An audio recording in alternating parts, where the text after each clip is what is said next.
कहते हैं जो भगवान के शरणागत भक्त हैं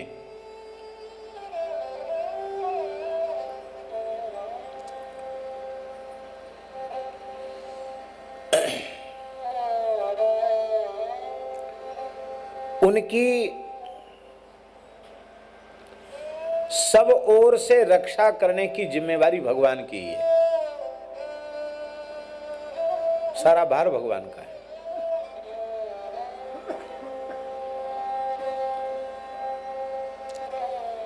वे भगवान के जो प्राण प्यारे भक्त हैं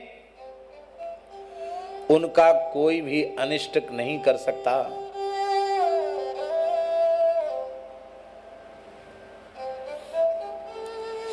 भगवान के भक्त जनों से, उनके शत्रुओं से, भक्त जनों को उनके शत्रुओं से भगवत पार्षद बचाते हैं, भगवान बचाते हैं।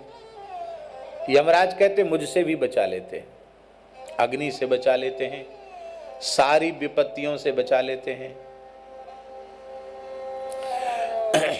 और देखो, दुर्दर्श लिंगानि महाद्भुतानि, ये तुम बड़े भाग्यशाली हो जो उनके दर्शन हो गए। वो तो दुर्दर्श हैं, तुम्हारे जैसों को उनका दर्शन सुलभ नहीं था, पर ये तो तुम अपना सौभाग्य समझो कि तुमको उनका दर्शन हो गया। वे भगवान और वे भगवान के पार्षद अपने आश्रित जनों की रक्षन्ति तद्भक्ति मतः परेभ्यो मत्तश्च मर्त्यानथ सर्वतश्च, सब ओर से रक्षा करते हैं।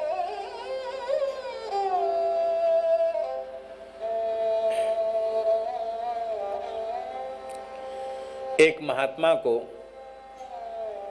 एक श्रीमंत के ऊपर दया आई। महात्माओं को दया आ ही जाती है। बात ऐसी थी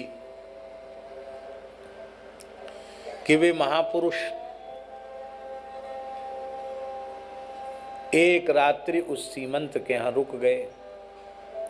गृहिणी भगत थी, संध्या का समय था। महात्मा आ गए दरवाजे पे, बोले महाराज कहाँ जाओगे? यहीं सो जाओ, यहीं एक रात्रि विश्राम करो। महात्मा वहीं, बगीचा था सेठ का, बगीचा में कोठरी थी, उसमें रह गए। खाया पिया तो कुछ नहीं, थोड़ा दूध ले लिया। तो मन में आया कि इसके घर में हम रुके हैं यात्रा में चलते हुए, परिस्थिति बस इसको कुछ दे के जाएं। पैसा तो हम छूते नहीं, किसी चीज़ के कोई संबंध है नहीं, पर अपनी ओर से इसका आतिथ्य हमने स्वीकार किया तो इसको कुछ देना चाहिए। तो महात्मा बोले कि देखो ऐसा है सेठ जी, राम राम किया करो, भजन किया करो, राम नाम का जप किया करो। बोला महाराज और सब हो सकता है, ये काम हमसे नहीं हो सकता। क्यों? हम बहुधंधी हैं, बहुत व्यापार व्यवहार में फंसे हुए हैं, हमको मरने की भी फुर्सत नहीं। आप भजन की बात बोल रहे हो? महात्मा ने हंस के कहा कि फुर्सत नहीं होगी तो भी तो मरना पड़ेगा।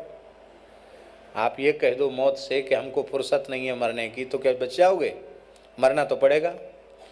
बोले जब वो मरना पड़ेगा वो तो मजबूरी है, देखा जाएगा। लेकिन आप कहो भजन, तो भजन की फुर्सत नहीं। महात्मा ने कहा ये सब तुम्हारा यहीं छूट जाएगा। बोले छूटे चाहे रहे, चाहे जो भोगे, इससे आपको क्या लेना देना, वह हम भजन नहीं कर सकते। तो महात्मा को दया आई, बोले इतने व्यस्त हैं आपको बिल्कुल फुर्सत नहीं? कभी तो फुर्सत होती होगी, थोड़ी तो फुर्सत होती होगी। भगत बोला कि जितनी देर शौचालय में बैठे हैं उतनी देर फुर्सत होती, बस समझ लो। जितनी देर शौचालय में बैठते हैं उतनी देर समझो किसी से मिलते जुलते नहीं फुर्सत होती है। अब तो हमने सुना शौचालय में भी टेलीफोन लोग रखते हैं और शौचालय में भी पढ़ने की पुस्तकें भी रखते हैं, सुना है? अब वहाँ भी लोग व्यस्त हो गए।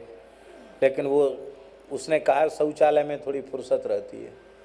तो उन्होंने कहा कोई बात नहीं, शौचालय में ही तुम सीताराम सीताराम किया करो। महात्मा सोचे भगवान का नाम है। आप लोग इस कथा को सुन के एक प्रयोग मत करना, मानसिक तो नाम जब संभव है उसमें उच्चारण नहीं करना चाहिए, उत्तम पक्ष है ये। उन्होंने कहा ठीक है। उसने कहा चलो महात्मा पीछे पड़ा, वचन दे ही दो, ठीक है तो शौचालय में सीताराम सीताराम करेंगे। अब वो करने लग गया, शौचालय में बैठता सीताराम सीताराम सीताराम सीताराम। इतना मीठा नाम, जहाँ कहीं नाम हनुमान जी सुनते हैं दौड़े चले जाते हनुमान जी। हनुमान जी ने कहा इतना मीठा नाम कहाँ से आ रहा, कौन ले रहा है ये नाम? देखा रे, मेरे युगल सरकार का प्रभु का नाम शौचालय में बैठ के अभी इसकी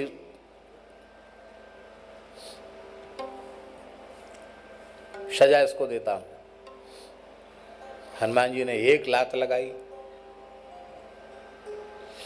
हनुमान जी तो लात लगा के चले आए। हनुमान जी की लात खा के कौन बच सकता है?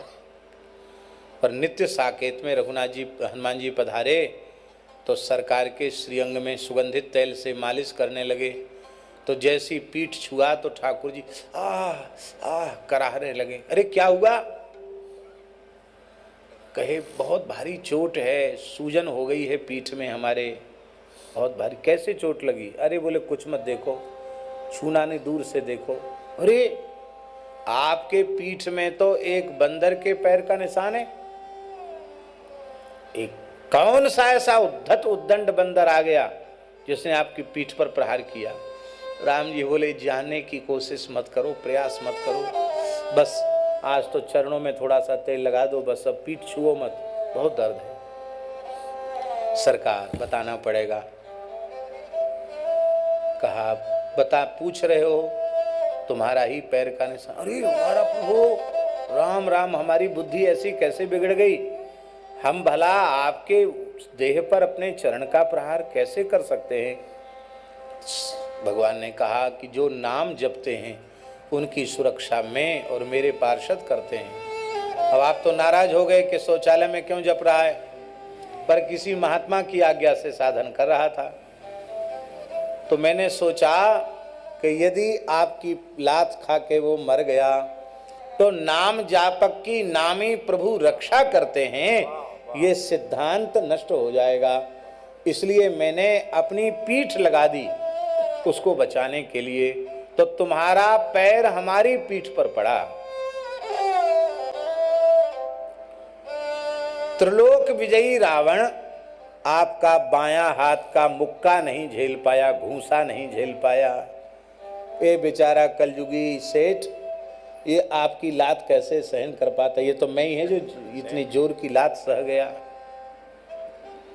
तब से हनुमान जी ने कान पकड़े, बोले महाराज अब आप पीठ लगाने मत जाया करो, मैं प्रतिज्ञा करता हूं जो राम राम करेगा उसकी रक्षा मैं करूंगा। साधु संत के तुम रखवारे, साधु संत के तुम रखवारे, असुर निकंदन राम दुलारे, असुर निकंदन राम दुलारे। यही बात यमराज कह रहे हैं कि नाम का आश्रय लेने वाले की रक्षा स्वयं नामी भगवान करते हैं और उनके प्राण प्यारे पार्षद उनकी रक्षा करते हैं। इसलिए तुम लोग समझो, धर्मम तु साक्षात भगवत प्रणीतम, न वै विदुर ऋषयो नापि देवा, न सिद्ध मुख्या असुरा मनुष्या, कुतश्च विद्याधर चारणादया। भगवान के द्वारा प्रकटी भूत, भगवान के मुखारविंद से प्रकट जो परम विशुद्ध गुणातीत भागवत धर्म है वह अत्यंत गोपनीय है, उसको जानना बहुत कठिन है। जो उसे जान लेता है भागवत धर्म को, उसे निश्चित भगवत स्वरूप की प्राप्ति हो जाती है।